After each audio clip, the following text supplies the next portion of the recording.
Hey everyone, Chris here. Thanks for joining me on this We Are Iowa Plus weather update. We're tracking some severe thunderstorms out over western Iowa.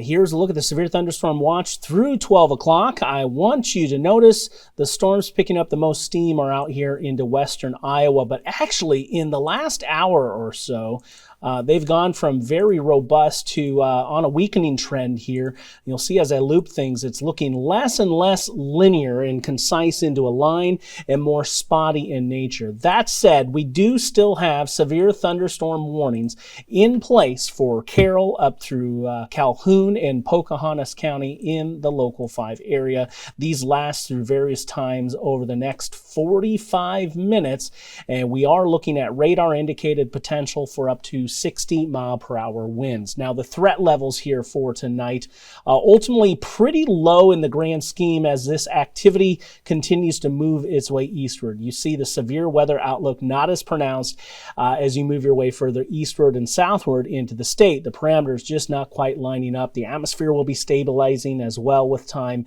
and we do have less shear out over eastern Iowa. So those are contributing factors to why these cells will weaken as they move their way eastward.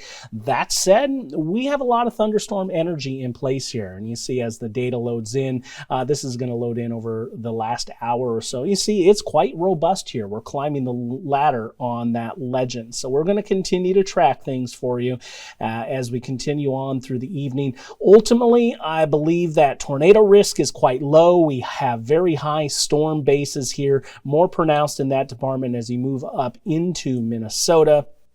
I do think the wind and hail potential is going to be a little bit more robust than any of the other threats. Looks like the strongest cell right now is out over Sac County, and that's going to be drifting to the south and east with time. So again, just one last look here at the radar picture as it sits, and we're taking a look at this activity pushing in out of Sac County down into Calhoun and Carroll County with time. One last thing before we move on and talk about what's ahead for the overnight and into Tuesday, we'll pull up the wind gusts that have been noted here across northwestern Iowa, and at the latest report here, Storm Lake hit 49 miles per hour as this line moved through, and we'll pull up the storm reports here, and we'll see in the last half hour or so, it's been pretty sparse in the wind department. Latest report over Pomeroy is hail up to Nichols in diameter, and that is sub-severe. So I'm going to keep tracking this situation as we go into this evening. Of course, we're going to be streaming here on We Are Iowa Plus, social media, and of course on air and online as well. We'll keep you covered. Weather impact alert day status tonight into Tuesday being given for this. Situation does get a little murky as we extend into Tuesday, and that's really been the case here over the last 48 hours. Very difficult to decipher this forecast. It does look like we'll have another potential for a cluster of rain and storms overnight into daybreak tomorrow, and then a possible redevelopment if we get a chance to recharge through the afternoon and evening. So we'll watch a level 2 risk over central and southern Iowa. Ultimately, that risk does become more pronounced as you move down into Kansas. All is pretty quiet in the Des Moines metro, nothing menacing upstream from the metro at this point. I'm not really expecting it at this point in time. I do believe that we should see a general weakening trend if this line does get into central Iowa, the further it pushes to the south and east. Temperatures are into the 80s. You do see that line pushing through, but again, they're weakening, says Futurecast. That next cluster incoming from the west overnight, it's going to be in northern northwest Iowa by daybreak, and some signal that it could loiter around with clouds through the middle of the day. And should that happen, it's going to steal a lot of that energy and create a new line maybe further east with the severe characteristics should that happen. So this is kind of a give and take scenario here and an overall murky setup. So if we do see 2 rounds and that morning round does hang around, that second round may not materialize at all, or if it does, it should be on the weaker side.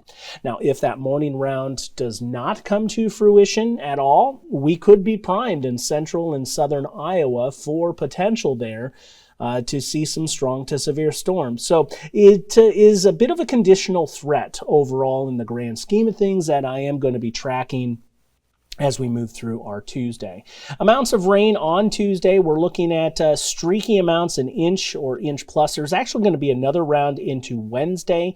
And in the end, I think there's spots that are moving 1 to 3 inches of rainfall, but not for everyone. I think that's going to be more localized and maybe not overlapping in those particular areas that I just showed. We should be able to handle that amount. If we go much more, that would raise the bar when it comes to a flash flooding risk. But at this point, I think we're okay in that department. 67 degrees for tonight and then 84 on your Tuesday. Temperatures a bit all over the place. Upper 70s to mid and maybe even upper 80s over southeastern Iowa. Again, we need that chance to get some sunshine in here, and if we don't get it, that means those storms, the expectations for them into the afternoon and evening will be muted. Massive rain in on Wednesday should limit the temperatures, but we'll start the bounce back on Thursday. And take a look at this as we move to the weekend. Now, Friday we'll get back to 90s and potentially even getting close to triple digits on the heat index, but I think that's more likely on Saturday. We're going to go ahead and give that a weather impact alert day status for the heat. And this may need to be stretched to Friday, Sunday, or Monday as well. Just depends if we can crack that triple digit mark for the heat index, because that's the threshold we start looking at for impacts to health and well-being for everyone that's going to be out. Children, elderly, those who need to work out in these conditions.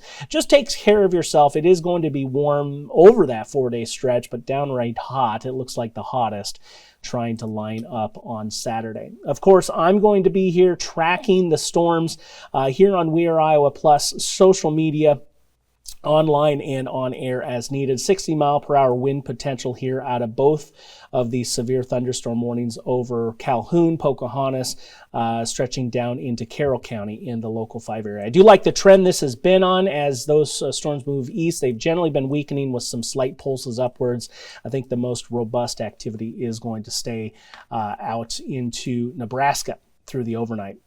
So that's the update. Thanks for joining me here on We Are Iowa Plus. You can always catch those updates online at weareiowa.com as well. Continue monitoring the stream as we go throughout the evening for the radar at your fingertips. Of course, that interactive radar as well. Take care, everyone, and stay safe.